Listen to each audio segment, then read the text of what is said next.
They could have omitted certain elements with the CIA agents. Without that action and fight sequence, we have an imbalance.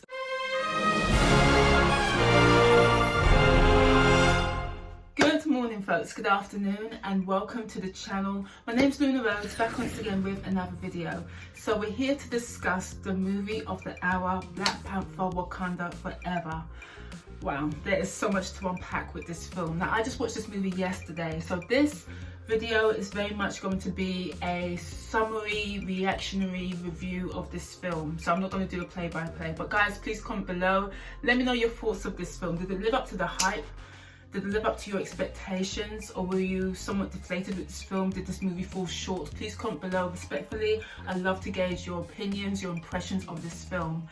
Now, as I say, I just watched this movie yesterday, and if you're new to my channel, or hopefully subscribed, hopefully you caught my reaction to the teaser trailer, and I found that teaser exceptionally emotional, but it did no way prepare me for the emotional weight that I would experience in watching this film. But my lasting impression of this film in its entirety is that Black Panther Wakanda Forever is a posthumous and beautiful tribute to Chadwick Boseman. I felt that this was a good movie, good, not great.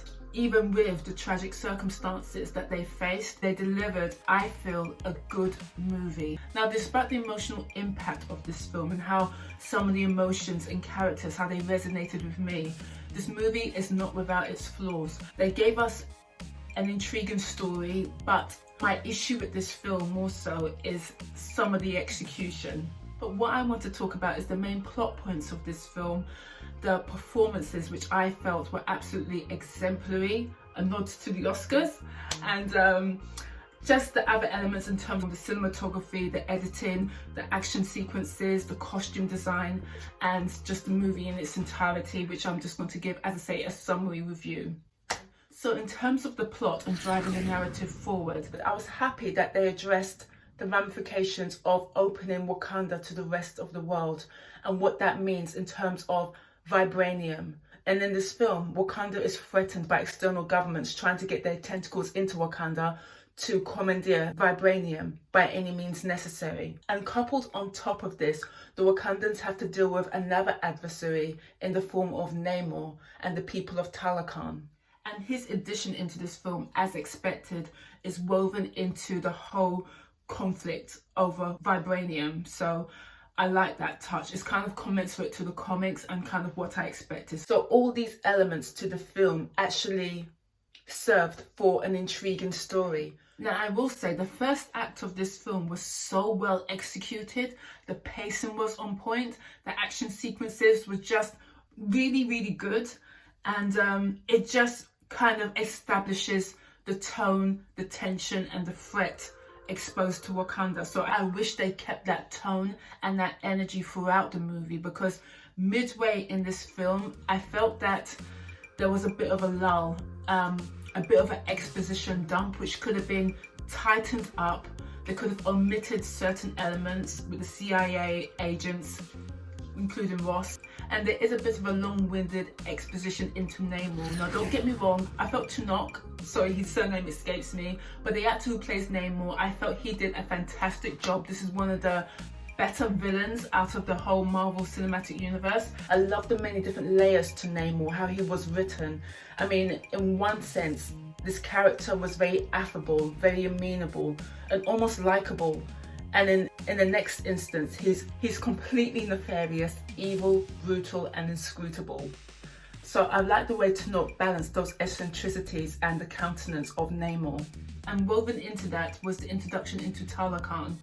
And I felt, yes, beautifully done, but as I say, I would have shortened certain elements down. Definitely all of the dialogue with regards to the CIA agents, Fontaine and Ross, I would have omitted all of that from the movie. I understand why it was there, but it served no purpose. It culminated to nothing. But I guess that was, again, another plot point to drive the story forward for if they're going to make a third Black Panther movie. Now, with regard to outstanding performance, that honor goes to, without question, Angela Bassett. She was absolutely incredible in this movie.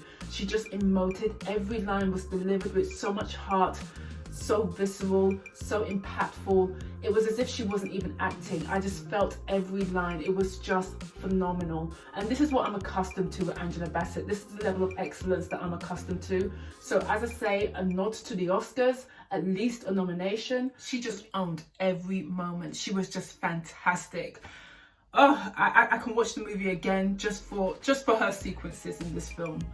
And that famous line she delivers in the trailer, my goodness, that whole speech was just something else. My goodness, again, I couldn't help but cry. I think I more or less cried throughout this movie. It was just so touching, so powerful. But this is quintessentially Angela Bassett, just pure excellence. Now, in terms of the character M'Baku in this movie, he had a very much a laugh out loud moment in this film. I'm not gonna lie, it was extremely funny. But in terms of his arc in this film, he was almost reserved to a person of counsel. He didn't really have a prominent role in this film, well, not for me anyway, but I still enjoyed M'Baku's presence in this film. I thought the performance was really good, very funny. He brought the humor, as I said, laugh out loud moment in this movie, but I wish he had a more prominent and dominant role in this film. Now, Letitia Wright gave a stellar performance as Shuri, and her arc in becoming Black Panther was very logical. She had motivation, purpose, grievance. So she was the obvious choice, and it's very much commensurate to the comic. Now, whilst I did speculate that maybe Marvel may flip the script and someone else would take the mantle, you know, it was the obvious choice that she would become Black Panther for now.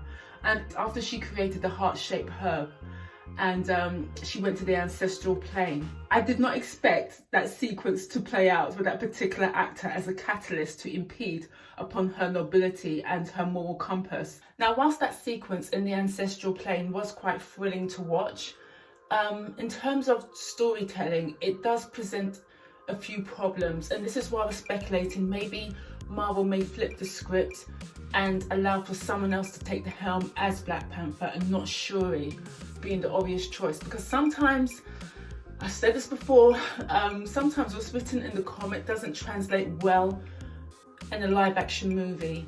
And I have a few doubts in Shuri being Black Panther moving the franchise forward. I just don't see that fan base following that franchise forward. But there is a post-credit sequence that kind of addresses that and gives us an insight of how they're going to move the story forward with a new T'Challa. I don't know how they're going to accelerate time for us to get that third movie with a new T'Challa, with a new Black Panther, but who knows, it may be an alternate universe. This movie is good, but it has its limitations. Chadwick Boseman is dearly and sorely missed. His presence is missed. And this is why in my former video I was speculating maybe they won't do the obvious and have Shuri as Black Panther. Maybe they'll flip the script on us and give us a different Black Panther in the interim, but not Shuri, because I think she's too compromised of a character to take the helm after what she's gone through. As said in the movie, she's suffered a lot of loss. Is this the right person to take the helm? Yes, she's got grievance, she's got motivation, she's got purpose to do so. But as I said in my former video, if you guys have watched that, I felt that it would be appropriate for someone else to take the helm. Maybe it would one of the Donna Milaje. I would have been happy for one of them to take the helm, to be fair, rather than Shuri. But as I say, there is a post-credit sequence that does address all of that to move the story forward. So a very touching and delicate sequence, that post-credit sequence.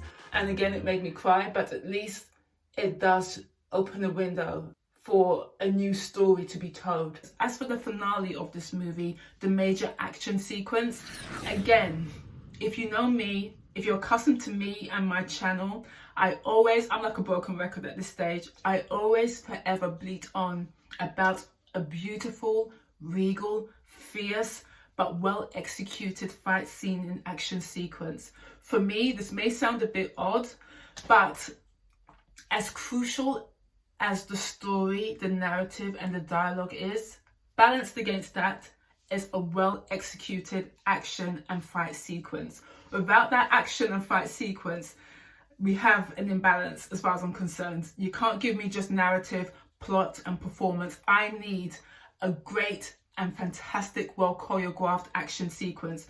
It goes hand in hand for me personally.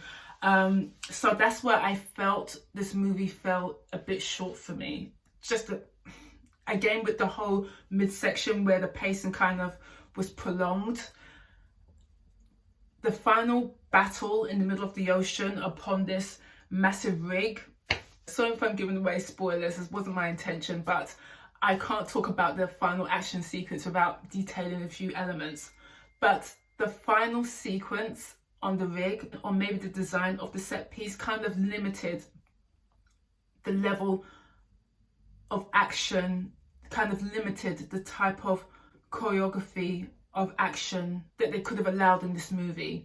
Or maybe not, but I just didn't see anything gripping, anything fantastic. There was nothing that gave me edge of your seat action sequence, and I'm very much about that life. Now, speaking of great action sequences in former Marvel movies, not in this phase, in the previous phase, my fave, Infinity War, there were several on the edge of your seat moments in that film.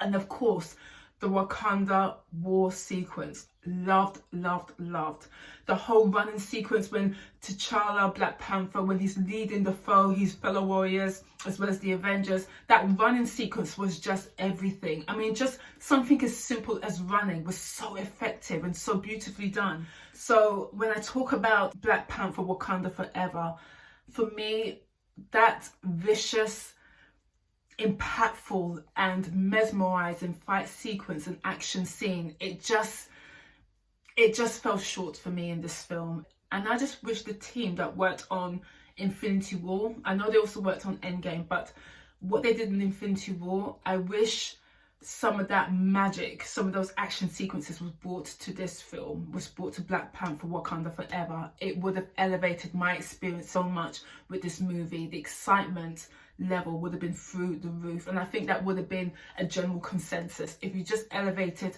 the action sequences and fight scenes, you've got a across the board brilliant movie. But I think, as I say, the pacing in the midsection affected this film, and the action sequences, for me, it just didn't hit those cylinders. Not for me personally. I understand the concept, but there was just something missing for me personally. But as I say, all in all, a really good movie. I love the costume design, the cinematography in this film, the performances, as I say, Angela Bassett, Tenoch, and Letitia. I felt they did a fantastic job, so powerful. Of course, Okoye, she had the secondary characters in the first movie, they were elevated to have their own arcs of how they are dealing with the conflicts that Wakanda is facing, the loss of their king. So all the secondary characters, they had to become A characters rather than the B characters, as it were. And I felt everyone brought their A game with what they were given. I felt they did an exemplary job, some more than others, Angela Bassett. But I felt overall this was a really good experience. Could it have been improved? On my watch, yes, it could have been improved, with those elements that I've droned on and on and on about. So yeah, but that's my commentary of Black Panther Wakanda Forever. Guys, please comment below. Let me know your thoughts of this film. Please subscribe if you like my unstructured, this is very much unstructured review of this film. I have absolutely no notes, nothing written down, it's completely off the cuff. So hopefully you did bear with me. This review is a bit frenetic, but it is what it is. It's just a very much reactionary summary review of this film. But more discussions to come, and hopefully you'll join me for that. And subscribe and hit that thumbs up if you like my video. So anyway guys, please watch the film and I shall see you soon. Adios for now. Bye.